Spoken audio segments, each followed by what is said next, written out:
ప్రియ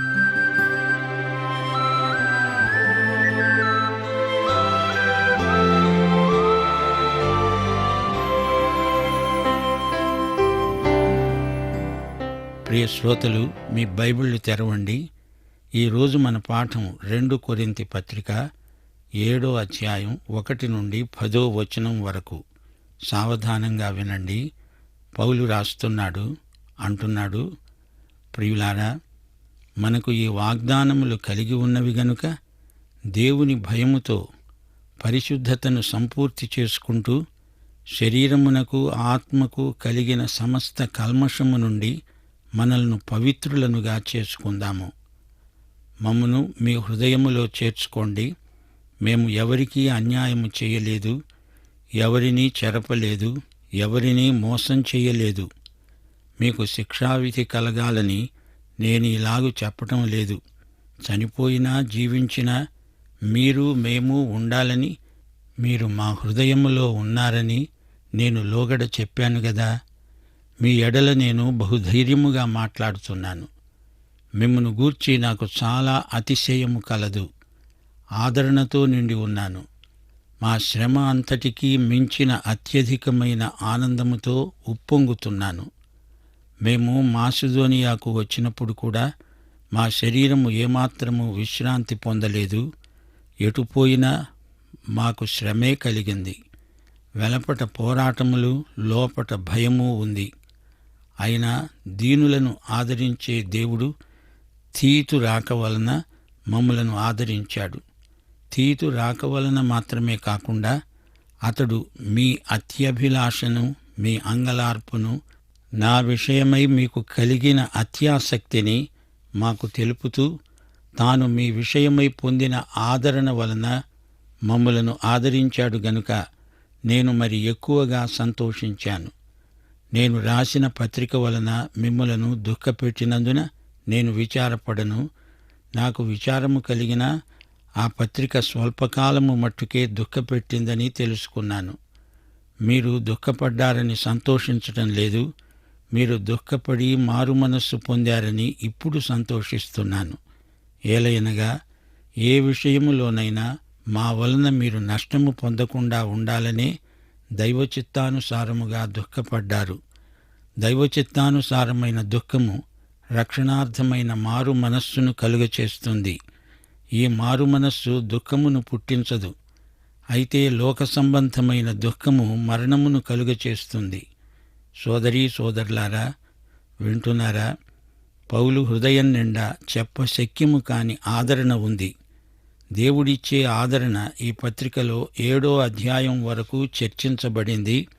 ఈ అధ్యాయం ఎంతో వ్యక్తిగతమైనది. కొరింథీ సంఘంలో ఒక వ్యక్తి బరితెగి పాపం చేస్తున్నాడు. తన తండ్రి భార్య వరసకు తల్లి అవుతుంది. ఆమెతో అక్రమ సంబంధం పెట్టుకున్నాడు.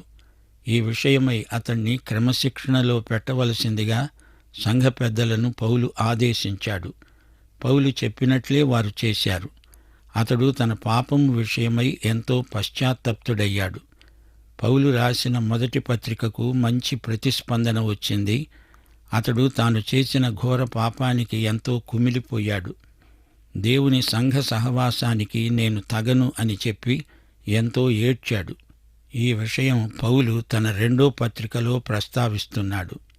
దేవుని భయముతో పరిశుద్ధతలో సంపూర్ణతను పొందండి, సాధించండి అంటూ పౌలు వారికి హితవాక్యం చెబుతున్నాడు. దేవుని వాగ్దానాలు మనకున్నాయి. దేవునికి మనం విధేయులమైతే ఆయన మన తండ్రి గనుక ఆయన వాత్సల్యం ఎల్లప్పుడూ మనకుంటుంది. లోకం నుండి ప్రత్యేకించుకొని రావాలి. అలా రాకపోతే నీ రక్షణే ప్రశ్నార్థకమవుతుంది. ఆయన నీ తండ్రి అనే జ్ఞానం నీకు లేకపోతే ఆయన నిన్ను తన బిడ్డగా ఎలా ఆదరించగలడు? ఈ సత్యాన్ని పౌలు 6వ అధ్యాయంలో వివరించాడు. దేవుని వాగ్దానాలను స్వతంత్రించుకోవాలంటే మనమేమి చెయ్యాలి? మనస్సాక్షికి కల్మషం అంటితే దాన్ని నీ అంతట నీవు కడుక్కోలేవు. క్రీస్తు రక్తమే మనస్సాక్షికి శుద్ధి. ఈ శుద్ధి ప్రక్రియ దినదినం జరుగుతూనే ఉండాలి. యోహాను సువార్త 17వ అధ్యాయం 7వ వచనంలో ప్రభు అన్నాడు, తండ్రి, నీ వాక్యములో వీరిని ప్రతిష్ఠ చెయ్యి. నీ వాక్యమే సత్యము. దేవుని వాక్యమే ఆధ్యాత్మిక మురికిని కడిగే సబ్బు. దేవుని దృష్టిలో పాపము అనేది అసహ్యకరమైన కలుషం, కల్మషం. శరీరాత్మలను ఈ పాపపు బురద అంటకుండా మనం జాగ్రత్త పడాలి. ఇంతకు శరీర పాపాలకు, ఆత్మ పాపాలకు తేడా ఏమిటి అంటారా? అపవిత్రమైన కోరికలు, దురాశలు, తిండిబోత్తనం, తాగుబోత్తనం, కాముకత్వం మొదలైనవన్నీ శారీరక పాపాలు. ఈ పాపాలు మురికి పాపాలు, దుర్గంధం, కంపు. శరీర సంబంధమైన ఈ పాపాలు దేవునికి అసహ్యం కాని లోకస్తులకు ఇంపు. మద్యపానం విషయం చూడండి. లోక ప్రవృత్తి గలవారికి అది సభ్యత, మర్యాద, గౌరవం. సగర్వంగా తాగుతారు. వారికేమీ అసహ్యమనిపించదు. పంది బురద మెచ్చు, పన్నీరు మెచ్చునా అని పూర్వీకులన్నారు. మద్యపాపాన్ని లోకం ప్రోత్సహిస్తుంది గాని దేవుని దృష్టిలో అది మురికి. శరీర పాపాలు స్పష్టములై ఉన్నాయి. హబక్కూకు గ్రంథం 2వ అధ్యాయం 15వ వచనం ఈ విషయమై ఏమంటోంది? తమ పొరుగువారి మానము చూడవలెనని ఘోరమైన ఉగ్రతను కలిపి వారికి తాగనిచ్చి వారిని మత్తులుగా చేసేవారికి శ్రమ. దేవుని వాక్యం ఇలాంటి వ్యాసంగాన్ని గద్దిస్తుంది. అలాగే లైంగిక పాపాలు ప్రచారంలో ఉన్నాయి. స్త్రీ పురుష లైంగిక సంబంధాలలో దేవునికి వ్యతిరేకమైన ధోరణులు చెలరేగుతున్న రోజులివి. వీటిని దేవుడు ఏమాత్రమూ సహించడు. ఇక ఆత్మను పాడుచేసే పాపాలు ఏవి? చాడికోరుతనం, ఒకరి మీద ఒకరు అపనిందలు ప్రచారం చేయడం, పుకార్లు పుట్టించడం, అవతలి వ్యక్తి సౌశీల్యాన్ని హత్య చేయడం ఆత్మ సంబంధమైన నేరాలు, పాపాలు. గర్వం, డాంబికం, అసూయ, అపనమ్మకం మొదలైనవన్నీ ఆత్మను నాశనం చేసే పాపాలే. ఈ పాపాల నుండి శుద్ధి పొందిన వారమై పరిశుద్ధతను సంపూర్ణం చేసుకోవాలి అని పౌలు హెచ్చరిస్తున్నాడు. హెబ్రీ పత్రిక 12వ అధ్యాయం 13, 14 వచనాలు, కుంటికాలు బెణకక బాగుపడే నిమిత్తము మీ పాదములకు మార్గములను సరళము చేసుకోండి. అందరితో సమాధానము, పరిశుద్ధత కలిగి ఉండడానికి ప్రయత్నించండి. పరిశుద్ధత లేకుండా ఎవడూ ప్రభువును చూడడు. క్రీస్తే మన నీతి, క్రీస్తే మన పరిశుద్ధత. మన జీవితం ఆయన పరిపూర్ణత ప్రమాణాన్ని అందుకోవాలంటే మన స్వప్రయత్నం ఏమాత్రమూ పనిచేయదు. పరిశుద్ధాత్మ మనల్ని ఆయన పరిశుద్ధత దిశగా నడిపిస్తాడు. మనం నడుస్తాము. పౌలు అంటున్నాడు, నన్ను మీ హృదయంలోకి చేర్చుకోండి, నాకదే చాలు. మీకు తెలుసు, నేనెవరినీ మోసగించలేదు, ఎవరికీ అన్యాయం చేయలేదు. నేను మిమ్మల్ని ఎంతో ప్రేమిస్తున్నాను. మీరు నా హృదయంలో ఉన్నారు. ఈ మాట నేనింతకు ముందే మీతో అన్నాను. చనిపోయినా బతికి ఉన్నా మనం కలిసే ఉంటాము. మన సహవాసం నిత్యత్వపు పరిమాణం కలది. మీ గురించి నేనెంతో అతిశయిస్తున్నాను. ఇదే నాకు గొప్ప ఆదరణ. మా శ్రమలను మించిన ఆనందం మాలో ఉంది. ఆనందం మాలో రాను రాను అధికమవుతోంది. ఉప్పొంగిపోతున్నాను. మాసిదోనియాకు వచ్చాను. మా శరీరానికి విశ్రాంతి లేకుండా పోయింది. శ్రమలే శ్రమలు, బయట పోరాటం, లోపల భయం. ఇంతలో తీతు మా దగ్గరికి వచ్చాడు. మాకెంతో ఆదరణ కలిగింది. మన దేవుడు ఆదరణకర్త, దీనులను ఆదరించే దేవుడు. అలాంటి గొప్ప దేవుణ్ణి మనము కలిగి ఉన్నాము. తీతు నా దగ్గర ఉంటే నాకెంతో ఆదరణ. అంతేకాదు, తీతు మీ సంగతులు చెప్పి మాకు ఆదరణ కలిగించాడు. పౌలు ఆదరణకు కారణమేమిటి? పౌలు తన మొదటి ఉత్తరంలో చాలా కఠినంగా మాట్లాడాడు. మీరు ఇంకా పసిపిల్లల్లాగే ఉండిపోయారు, మీరు శరీరానుసారులు అన్నాడు. మీ మధ్య పాపం చేసే ఒక వ్యక్తి ఉన్నాడు. అతన్ని మీరేమీ అనరు, అతని పాపాన్ని సమర్థించిన వారవుతున్నారు అంటూ వారిని ఎంతో గద్దించాడు. ఆ వ్యక్తి మీద మీరు ఎట్టి చర్య తీసుకోవటం లేదు, సంఘములోని పరిశుద్ధతను కాపాడండి అని పౌలు వారికి ఖండితంగా చెప్పాడు. పౌలు చెప్పినట్లే వారు చేశారని విని ఎంతో సంతోషించాడు. తీతు వచ్చి ఫిలిప్పిలో పౌలును కలుసుకున్నాడు. కొరింతు సంఘవార్తలు పౌలుకు అందించాడు. 2వ పత్రికలో అతన్ని క్షమించండి, తిరిగి అతన్ని సహవాసంలో చేర్చుకోండి అని పాపం చేసిన వాణ్ణి గురించి చెప్పాడు. లేకపోతే అతడు దుఃఖము చేత కుంగిపోతాడేమో అన్నాడు. అసలు ఏమి జరిగిందంటే, ఎఫెసు నుండి పౌలు త్రోయకు వెళ్ళాడు. అక్కడ కనిపెట్టాడు. తీతు రాలేదు. పౌలు కొంచెం కంగారు పడ్డాడు. అంత కఠినంగా ఎందుకు రాశానా అనుకున్నాడు.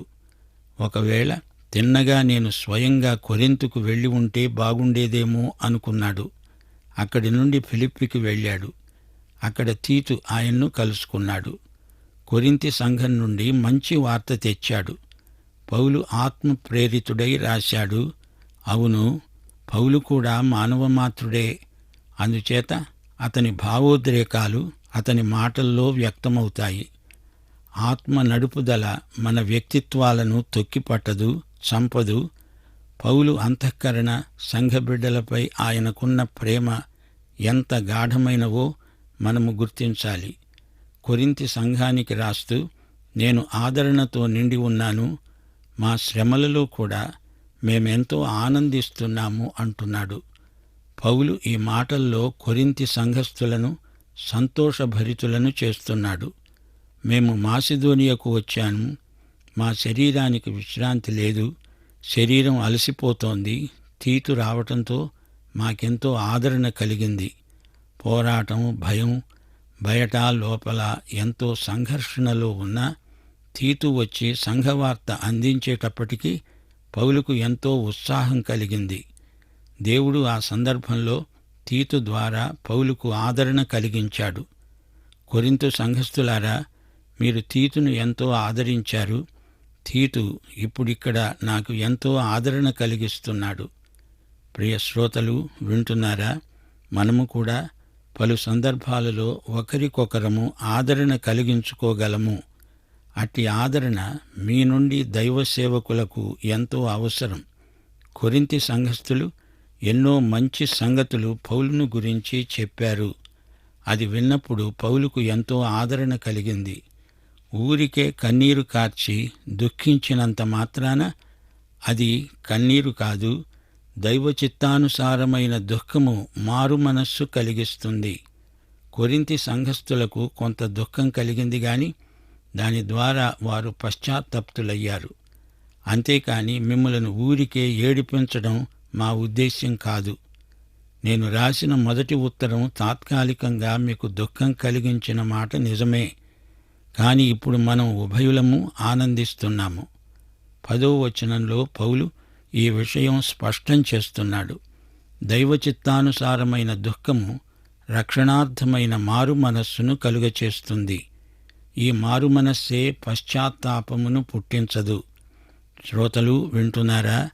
ఇక్కడ పౌలు మారు మనస్సు అనే మాటకు చక్కని నిర్వచనం చెబుతున్నాడు. యథార్థమైన మారు మనస్సు ఎలాంటిది? పశ్చాత్తాపం అంటే మనస్సు మార్పు. నశించిన వారిని ప్రభువు ఏం చెయ్యమంటున్నాడు?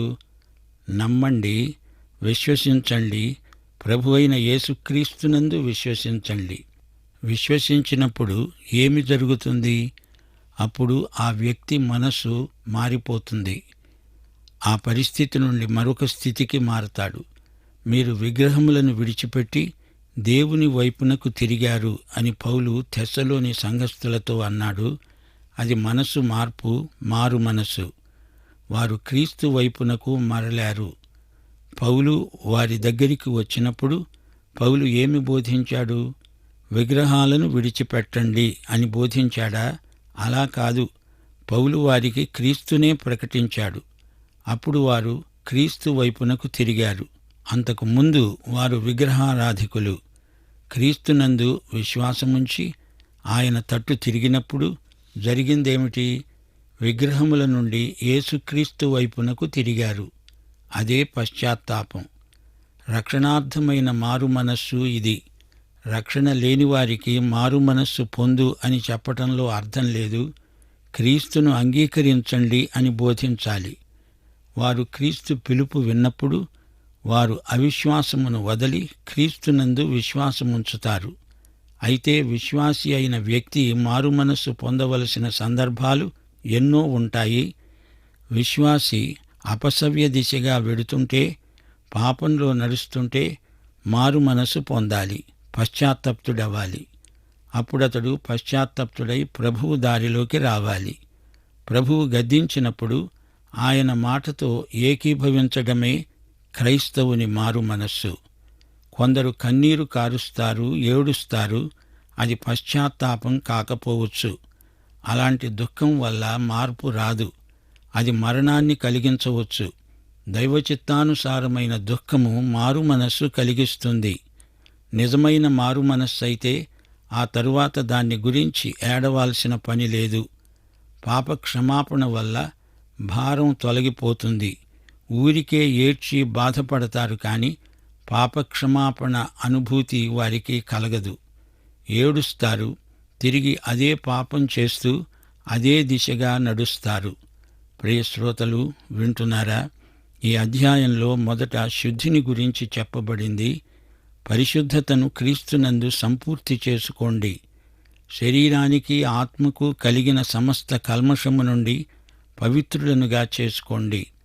51 కీర్తన 2వ వచనం 7వ వచనం. దావీదు దేవుని నుండి శుద్ధిని కోరాడు. నా దోషము పొయ్యేటట్లు నన్ను బాగా కడుగు, నా పాపము పొయ్యేటట్లు నన్ను పవిత్రపరచు.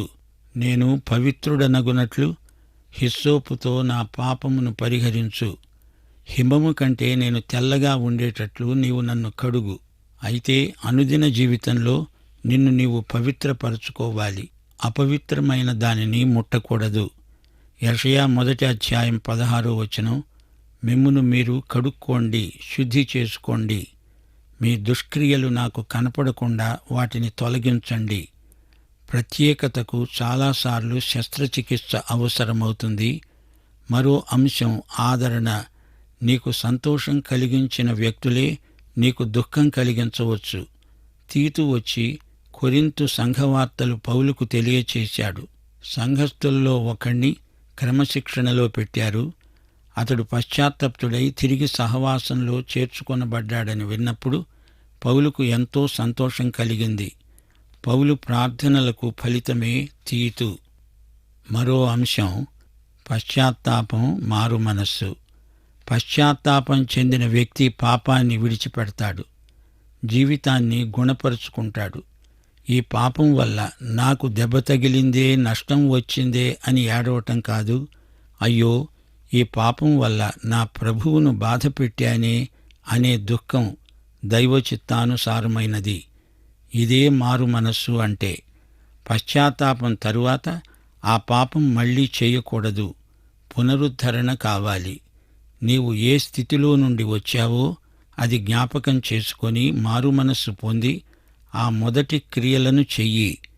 ప్రియ సోదరీ సోదరులారా, ఈ పాఠం ఆరంభంలో పౌలు ఒక మాట అన్నాడు. మనకు ఈ వాగ్దానాలు ఉన్నవి గనుక పరిశుద్ధంగా జీవించండి. దేవుని సన్నిధిని గురించి, దేవుని సహవాసాన్ని గురించి వాగ్దానాలు మనకున్నాయి. విధేయత గల దేవుని బిడ్డలు తమ పవిత్రతను కాపాడుకోవాలి. శరీరాత్మలకు మాలిన్యము అంటకుండా జాగ్రత్త వహించాలి. పరిశుద్ధతను సంపూర్తి చేసుకోండి అంటే సంపూర్ణత దిశగా సాగిపోండి అని అర్థం. పరిశుద్ధతలో దేవుని బిడ్డలు ఎదుగుతూ ఉండాలి. క్రీస్తు పోలికకు మార్చబడుతూ ఉండాలి. పవిత్రీకరణ ప్రక్రియ దినదినము మనలో కొనసాగుతూ ఉండాలి. ప్రియ శ్రోతలు, ఈ పాఠంలోని ముఖ్యాంశాలు జ్ఞాపకముంచుకోండి. క్రైస్తవ సహవాసంలో ఆదరణ, ఆనందము ఉన్నాయి. శ్రమలలో కూడా అత్యధిక ఆనందం క్రీస్తునందు మనకున్నది. సేవారంగంలో శరీరం అనేక శ్రమలకు గురి అవుతుంది. అయినా విశ్వాసుల సహవాసంలో అంతకు మించి ఆదరణ మనకు కలుగుతుంది. దేవునికి స్తోత్రం. ప్రియ శ్రోత, నీవు ఈ యేసు ప్రభువును నీ స్వకీయ రక్షకుడుగా ఎరుగుదువా? దేవుడు మిమ్మును సమృద్ధిగా దీవించునుగాక. మన ప్రభు అయిన యేసుక్రీస్తు వారి కృప, తండ్రి అయిన దేవుని ప్రేమ, పరిశుద్ధాత్మ యొక్క అన్యోన్య సహవాసము మనకందరికీ నిత్యత్వము పర్యంతము తోడై ఉండునుగాక. ఆమేన్.